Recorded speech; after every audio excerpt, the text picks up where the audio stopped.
ಮತ್ತು ನಾವು ಶಿಕ್ಷಣ ಪಡಿತಲ್ವಾ, ಶಿಕ್ಷಣದ ಜೊತೆಗೆ ಸಂಸ್ಕಾರ ಮತ್ತು ಪರಿಸರ ಕಾಳಜಿ ಇರ್ತಕ್ಕಂಥ ಒಂದು ಕಾರ್ಯಕ್ರಮ.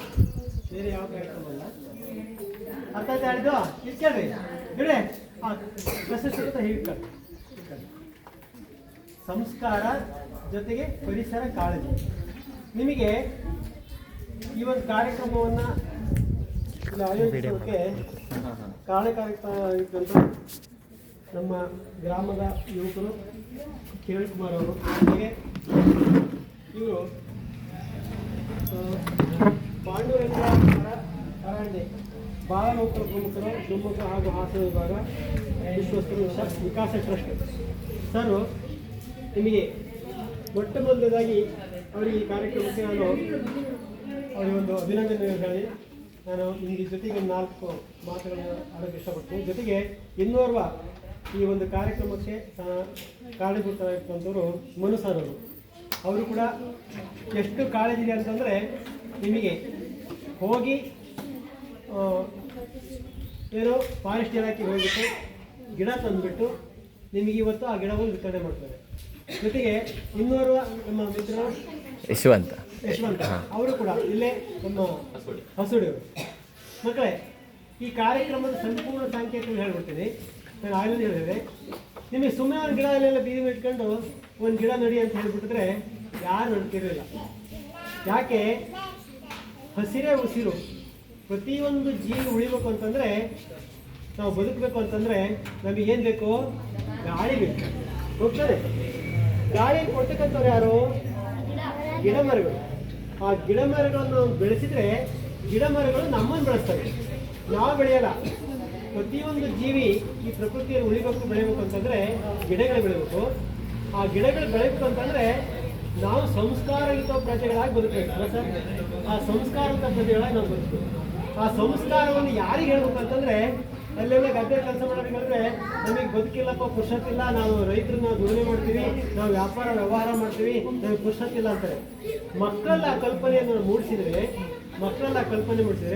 ಸಂಸ್ಕಾರವನ್ನು ಕಲಿಸಿದರೆ ಆ ಸಂಸ್ಕಾರ ಮುಂದೆ ನಮ್ಮ ಸಮಾಜಕ್ಕೆ, ನಮ್ಮ ರಾಷ್ಟ್ರಕ್ಕೆ ಕೊಡುಗೆ ಆಗುತ್ತೆ.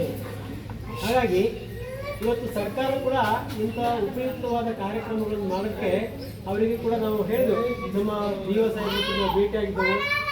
ಶಿಕ್ಷಕರಿಗೆ ಜೊತೆಗೆ ಮಕ್ಕಳಿಗೆ ಕೂಡ ನಾವು ಇಂಥ ಒಂದು ಕಾರ್ಯಕ್ರಮವನ್ನು ಮಾಡೋಕ್ಕೆ ನಾವು ಅವಕಾಶವನ್ನು ಮಾಡಿಕೊಡಿ, ಒಳ್ಳೊಳ್ಳೆ ಸಂಸ್ಕಾರವನ್ನು ಹೇಳಿ ನಮ್ಮ ಶಿಕ್ಷಕರೆಲ್ಲ ಆ ಸಂಸ್ಕಾರ ಬರಲಿ. ಇವನ್ನೇನೋ ಒಂದು ಕಾರ್ಯಕ್ರಮ ಮಾಡ್ತಾರೆ, ನಮಗೇನೋ ಅಥವಾ ನಮ್ಮ ಆಗುತ್ತಂತಕ್ಕಂಥ ಭಾವನೆಯನ್ನು ಬಿಟ್ಟು ಪಾಲ್ಗೊಳ್ತಕ್ಕಂಥ ಮನಸ್ಸು ಬರಲಿ ಅಂತಕ್ಕಂಥದ್ದು ಕೊಡಬೇಕು ಅಂತ. ಹಾಗಾಗಿ ಅವ್ರು ಮೊದಲೇ ಕೃಷ್ಣನ ಕಥೆ ಹೇಳಿದರು. ನಿಮಗೆ ಕೃಷ್ಣನ ಕಥೆ ಗೊತ್ತಿತ್ತು ಭಾಳಷ್ಟು ಜನಕ್ಕೆ, ಆದರೆ ಸಂಪೂರ್ಣ ನನಗೂ ಕೂಡ ಓದಿದ್ದೆವು, ಅಲ್ಲೆಲ್ಲಿ ಮರೆತು ಬಿಡ್ತೀವಿ ನಾವು.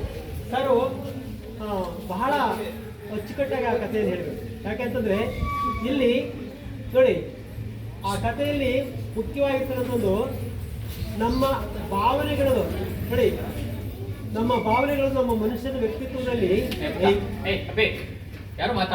ನಮ್ಮ ದುಷ್ಟತನ ಇದೆಯಲ್ಲ, ಆ ದುಷ್ಟತನದ ಆ ವಿಕೃತಿ ಇದೆಯಲ್ಲ, ಅದೇ ಪೂತನಿ.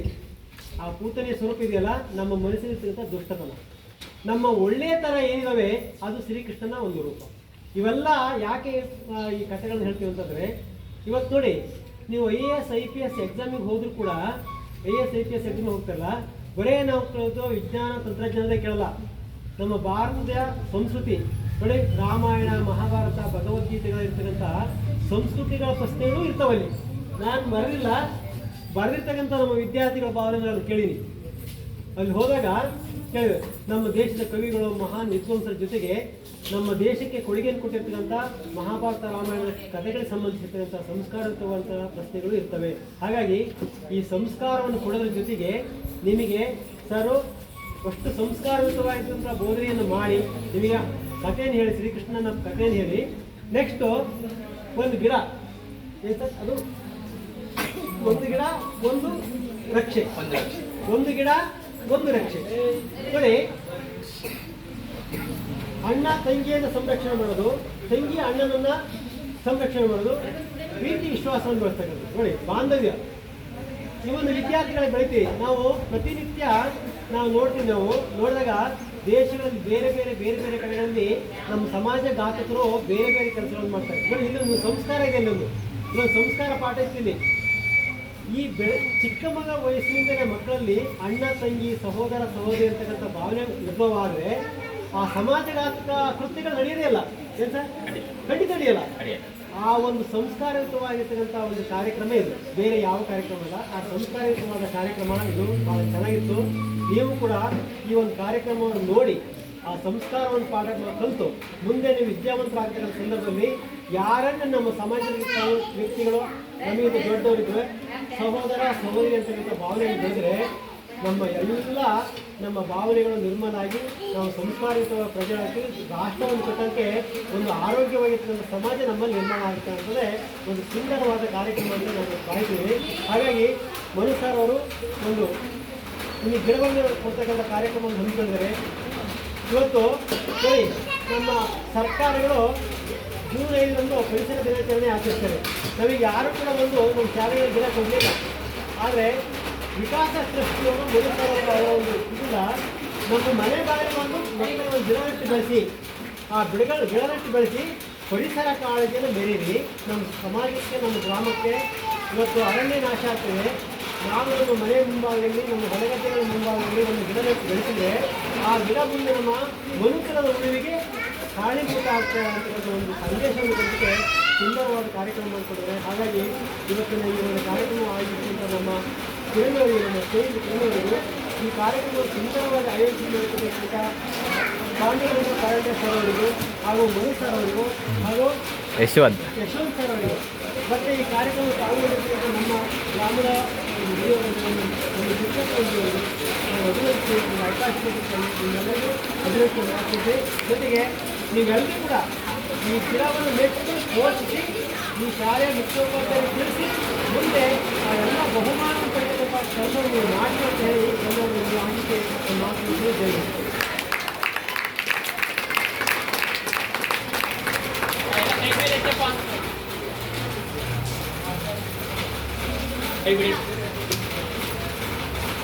ಶಾಲೆ ಒಳಗೆ ಬಂದ ತಕ್ಷಣ ಶಾಲೆಯ ಒಬ್ಬರು ಶಿಕ್ಷಕರು ಒಂದು ನೆನಪು ಮಾಡಿದ್ರು. ಅದನ್ನು ನಾನು ಇವಾಗ ನೆನಪು ಮಾಡಿದೆ. ಹೇಳಬೇಕೆಲ್ಲ, ನಾನು ಹೇಳಿದ್ರೆ ಒಂದ್ಸಲ ಹೇಳಿದ್ರೆ 2 ಸಲ ಹೇಳಬೇಕು.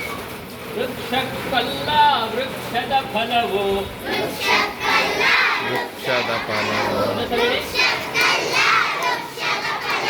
ನದಿಯ ನೀರು ನದಿಗಲ್ಲ,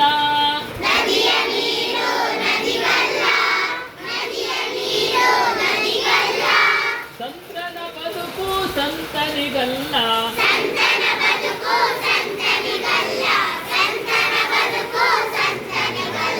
ಅದು ಲೋಕದ ಹಿತಕ್ಕೆ ಕಬೀರ, ಅದು ಲೋಕದ ಹಿತಕ್ಕೆ.